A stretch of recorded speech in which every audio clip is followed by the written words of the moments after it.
मागे चालतात. तमसा तीरावर येतात, एक रात्रीचा मुक्काम होतो. संध्याकाळच्या वेळेला लखनजी गस्त घालतात, सुमंतजी गस्त घालतात.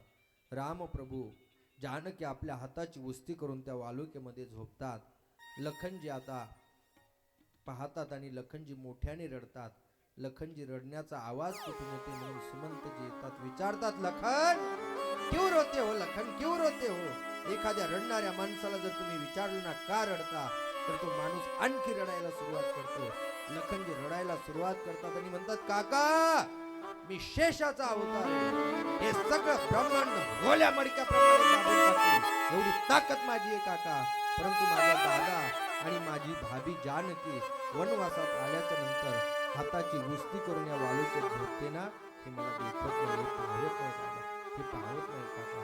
लखनच्या रडण्याच्या आवाजाने प्रभू सुद्धा जागे होतात. त्याला समजावून सांगतात. अयोध्येच्या दिशेने रथाचा मार्ग दाखवून दिला जातो.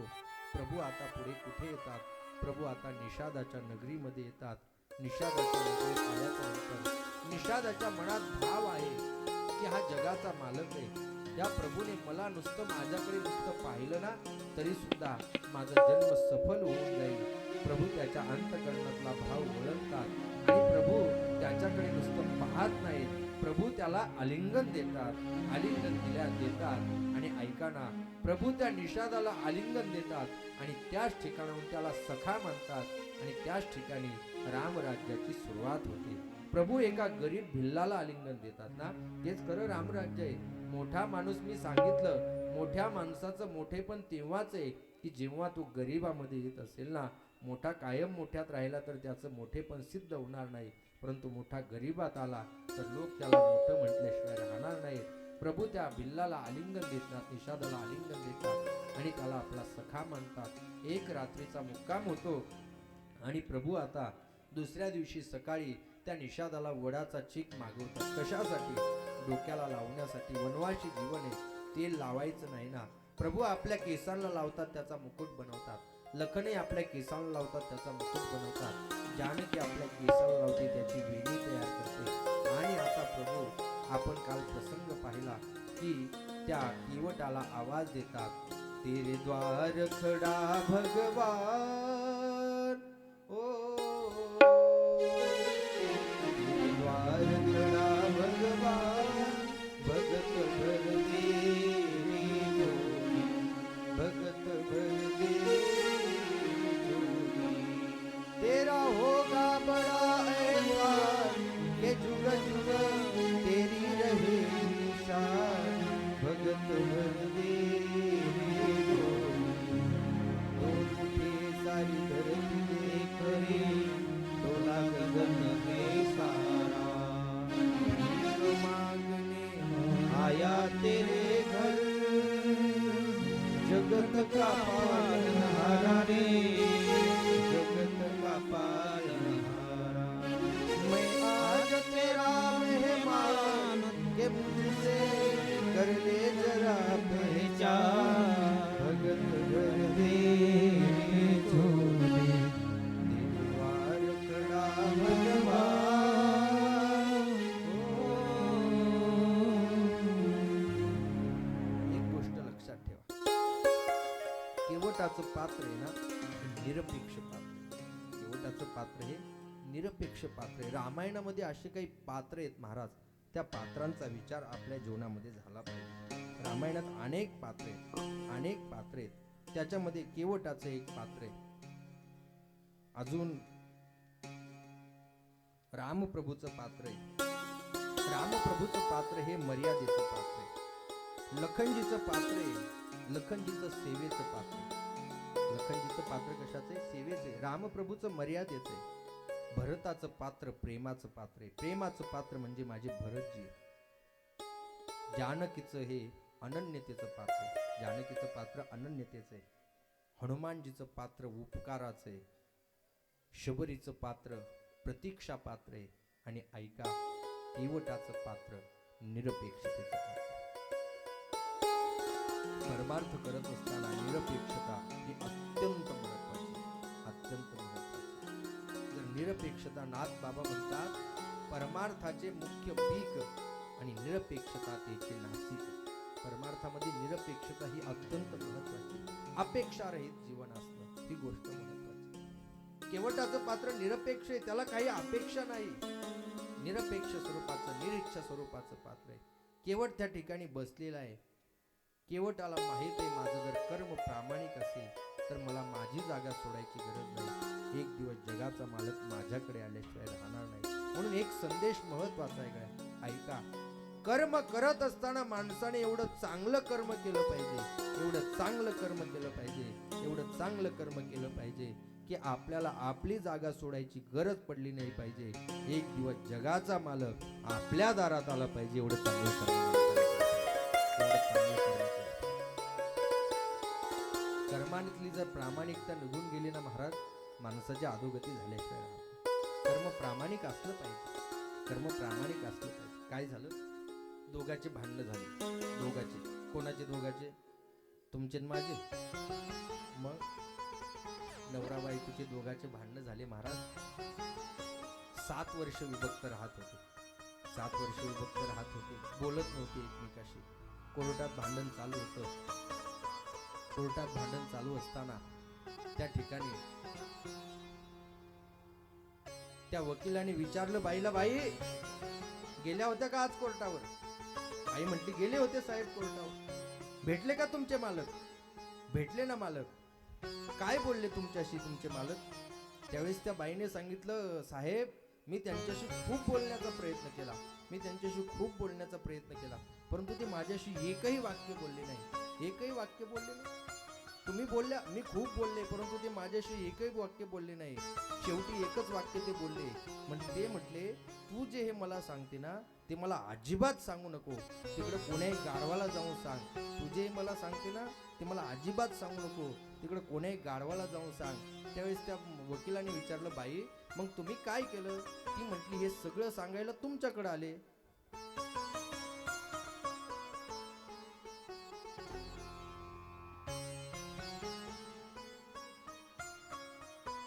कर्मातली प्रामाणिकता गेली ना अधोगती होती. कर्म प्रामाणिक असलं. एक पेशंट डॉक्टरकडे गेला, म्हटला पोट धरून गेला. म्हटला, डॉक्टर साहेब खूपच पोट दुखतंय हो, काहीतरी उपाय करा, खूप पोट दुखतंय. डॉक्टरने त्याची तपासणी केली आणि सांगितलं, म्हणले पाटील तुम्हाला अपेंडिक्स आहे. म्हणले त्याचं ऑपरेशन करावं लागेल. म्हटले कधी करायचं? म्हटले लगेच करायचं, काही अडचण नाही. म्हटले काही जास्त मोठं ऑपरेशन नसतं. म्हटले लगेच ऑपरेशन होतं आणि लगेच तुम्हाला सुट्टी पण होईल 1-2 दिवसात. काही गरज नाही कोणाची, मी आहे ना तुमच्या ओळखीचा, काय मी आहे ना तुमच्या ओळखीचा. त्यावेळेस त्या पाटलाचं अपेंडिक्सचं ऑपरेशन करायला ऑपरेशन थिएटरमध्ये पाटलाला नेलं आणि पाटलाला नेल्याच्या नंतर एक डॉक्टर आले, भूलतज्ञ होते. त्यांनी त्या इंजेक्शनमध्ये असं ती भुलेचं औषध घेतलं आणि आता पाटलाला इंजेक्शन देणार. तेवढ्यात पाटील उठून बसले. पाटलांनी मागच्या खिशातला आपला पैशाचा बटवा काढला, पैशाचं पाकिट काढलं, पैसे मोजायला सुरुवात केली. तेवढ्यात डॉक्टर म्हटले, पाटील अजून 2-3 दिवस तुम्हाला इथं थांबायचं, लगेच पैसे द्यायची घाई करू नका. म्हटले लगेच द्यायची घाई करू नका. त्यावेळेस तो पाटील म्हणला, साहेब मी तुम्हाला देण्यासाठी मोजत नाही, तुम्ही आता मला भूल देणार आहेत ना, मोजून ठेवतोय म्हटले.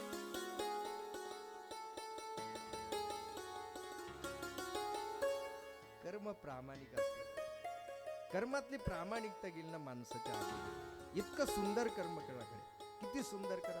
तुमच्या मालकाने जर तुम्हाला खोली झाडायला लावली ना, एखाद्या नोकराला एखाद्या मालकाने खोली झाडायला लावली, एवढी सुंदर खोली झाडा, एवढी सुंदर खोली झाडा. कशी झाडाल? आधी खालचं झाडा, मग वरचं पाडा आणि निघून जा. अशी खोली झाडा. अशी खोली झाडत असाल किंवा झाडलेला कचरा जर तुम्ही त्या चटई खाली लोटून देत असाल आणि ज्या वेळेस मालक येईल आणि ती चटई उचलेल आणि कचरा पाहिल ना, त्यावेळेस तुमच्यावर नाराज झाल्याशिवाय म्हणून माणसाचं कर्म कसं असलं पाहिजे ऐका. हे मालिक तेरे बंदे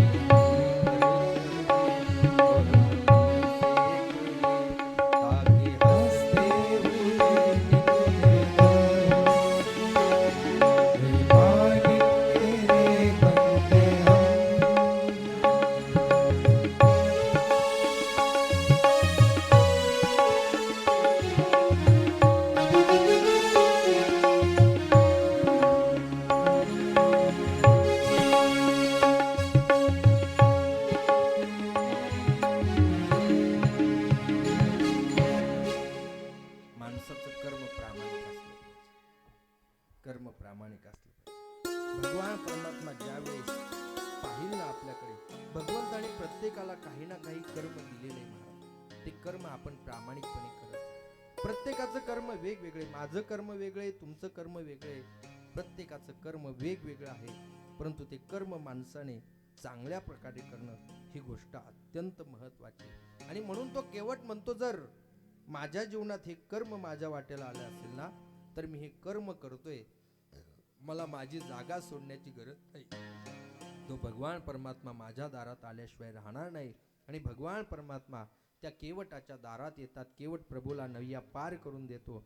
आणि पार केल्याच्या नंतर आता प्रभू निषादाला सांगतात, निषाद किती दिवस आमच्या सोबत चालणार? म्हटलं किती दिवस आमच्या सोबत चालणार? जा आता माघारी. निषादराज परत जातात. आणि आता प्रभू पुढे कुठे जातात? प्रभू आता भरद्वाज ऋषीच्या आश्रमामध्ये जातात. तुलसीदासजी त्याचं वर्णन करतात.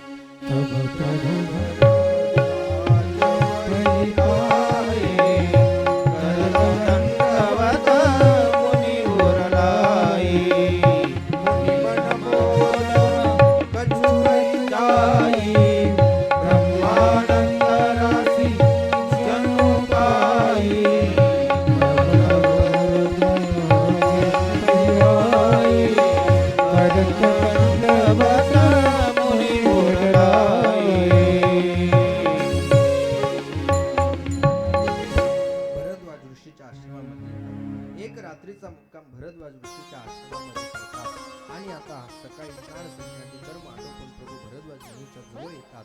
आणि भरद्वाज मुनीला विचारतात की प्रभू, आम्ही कोणत्या रस्त्याने गेलं पाहिजे? 14 वर्षाच्या कार्यकाळात प्रभूने 3 साधूंना 3 प्रश्न विचारलेले. पहिला प्रश्न भरद्वाजजीला विचारला, आम्ही कोणत्या रस्त्याने जावं? वाल्मिकीला विचारला, आम्ही कुठं राहावं? आणि अगस्त्य ऋषीला राक्षसांना मारण्याचे मंत्र हे अगस्त्य ऋषीला विचारले. 14 वर्षात 3 ऋषींना 3 प्रश्न विचारले. भरद्वाज ऋषीला विचारतात, आम्ही कोण्या मार्गाने जावं? एक गोष्ट लक्षात ठेवा, जगाला मार्ग दाखवणारा भगवान परमात्मा आज भरद्वाजजीला मार्ग विचारतो. याचं कारण असे, भरद्वाजजींचा आश्रम हा त्रिवेणी संगमावर आहे. गंगा, यमुना, सरस्वती या त्रिवेणी संगमावरती आहे. गंगा म्हणजे भक्ती आहे, यमुना म्हणजे कर्म आहे, आणि सरस्वती म्हणजे ज्ञान आहे. मार्ग अशाच माणसाला विचारला पाहिजे की जो तीनही गोष्टीत पारंगत असेल. जो कर्मामध्ये पारंगत असेल त्याला जर विचारला तुम्ही मार्ग, तर तो फक्त कर्माचाच मार्ग सांगेल. ज्ञान आणि भक्तीला तो कमी सांगेल. भक्तीवाल्याला विचारलं तर तो कर्म आणि ज्ञानाला कमी सांगेल. ज्ञानावाल्याला विचारलं तर तो भक्ती आणि कर्मवाल्याला कमी सांगेल. म्हणून मार्ग अशाच माणसाला विचारला पाहिजे की ज्याच्याकडे तीनही गोष्टी आहेत, ज्ञानही असेल, भक्ती असेल आणि कर्मही असेल. भरद्वाज ऋषींकडे तीनही गोष्टी आहेत. म्हणून भरद्वाज ऋषीला मार्ग विचारला जातो, रस्ता विचारला जातो. भरद्वाज ऋषी असा रस्ता सांगतात की ज्या रस्त्यावरती वाल्मिकीचा आश्रम आहे. ऐकाकडे खूप सुंदर भाव आहे. माणसाने रस्ता विचारत असताना एखाद्या साधूला रस्ता विचारला पाहिजे. आपल्याला जर कुठे जायचं असेल, जर समजा तुम्हाला पुण्याला जायचं असेल तर एखाद्या साधूला विचारा, एखाद्या चांगल्या माणसाला विचारा, का हो आम्हाला पुण्याला जायचंय, कोण्या रस्त्याने जावं? त्यावेळेस ते सांगतील, तुम्हाला पुण्याला जायचंय ना, तुम्ही एक काम करा, आता इथून शिर्डीला जा, शिर्डीला साईबाबांचं दर्शन घ्या, तिथून पुढे आळे फाटा लागतो, आळे फाट्याला गेल्यावर थोडं 2 किलोमीटर आतमध्ये जा, ज्या ठिकाणी माऊली ज्ञानोबारांनी रेड्याला बोलवलं त्या रेड्याची समाधी, त्या रेड्याच्या समाधीचं दर्शन घ्या. तिथून पुढे जात असताना चाकणच्या पुढे 2 किलोमीटर गेलं का डाव्या हाताला आळंदी फाटा आहे, तिथून 8 किलोमीटर आतमध्ये आळंदी आहे. माऊली ज्ञानोबारांचं दर्शन घ्या आणि मग तिथून पुढे 20 किलोमीटरवर पुणे. चांगल्या माणसाला मार्ग विचारला तर तो असा मार्ग सांगेल की ज्या रस्त्यावरती साधूचा आश्रम, साधूचं मंदिर आहे, असा मार्ग चांगला माणूस सांगेल. पण एखाद्या माणसाला विचारलं, का हो आम्हाला पुण्याला जायचंय, कोण्या मार्गाने जावं? तर तो म्हणेल, तुम्ही काय करा, आता इथून वैजापूरला जा, तिथून कोपरगावून संगमनेर, आणि संगमनेरच्या पुढे गेले का नारायणगाव लागतं.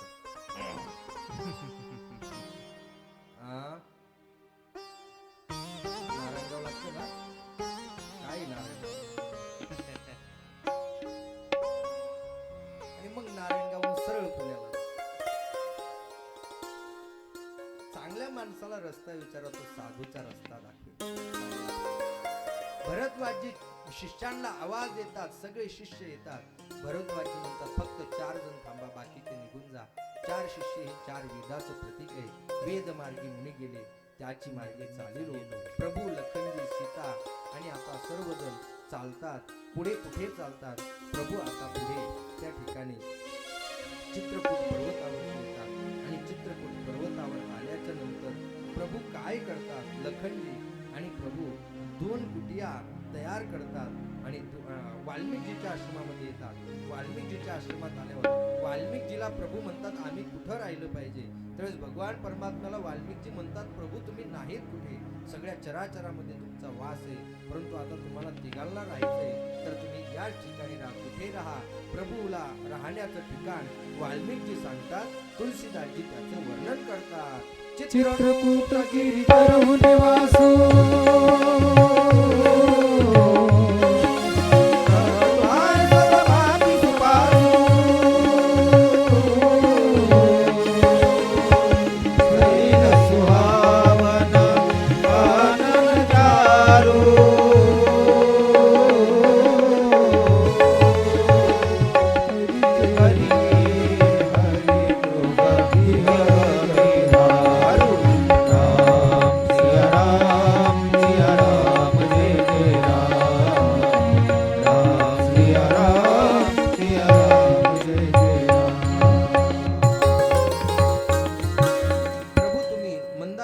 पायथ्यावरती चित्रकूटावरती राहिलं पाहिजे आणि चित्रकूटावर राहिलं पाहिजे म्हटल्याच्या नंतर आता प्रभू चित्रकूटावरती पोहोचत होतात आणि जे प्रभू महालामध्ये राहतात ना तेच प्रभू आता एक एक काडी एक एक पान जमा करतात आणि आपल्याला राहण्यासाठी कुटिया बनवतात.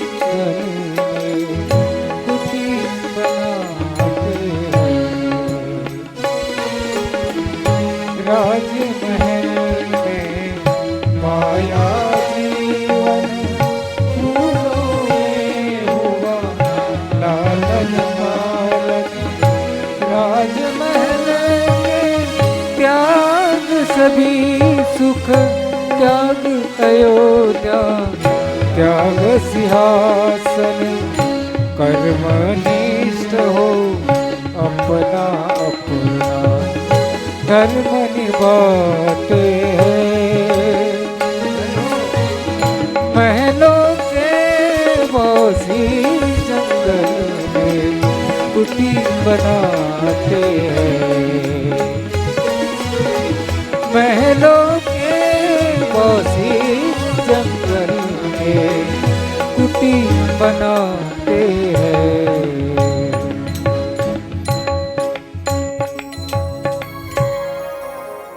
पत्ता पत्ता पान पान काडी काडी जमा करून प्रभू आपल्याला राहण्यासाठी कुटिया बनवतात. राजमहल में पाया जीवन फूलों में हुआ लालन पालन.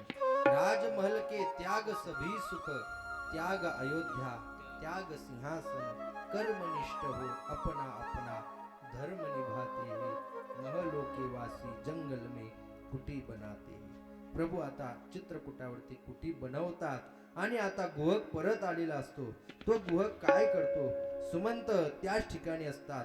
सुमंतजीला सांगतात सुमंत अजून तुम्ही गेले नाही. सुमंतजी म्हणतात नाही जाणार, मला याच ठिकाणी राहू द्या. त्यावेळेस सुमंतजीला गुहक म्हणतो तुम्ही प्रधान व्यक्ती आहेत, तुम्ही अयोध्येत गेलं पाहिजे. रथ तयार करून दिला जातो आणि आता सुमंतजी रथ त्या अयोध्येच्या सीमेपर्यंत पोहोचत करतात. सुमंतजी विचार करतात दिवसा मला अयोध्येत प्रवेश करता येणार नाही. सुमंतजी रात्र होण्याची वाट पाहतात.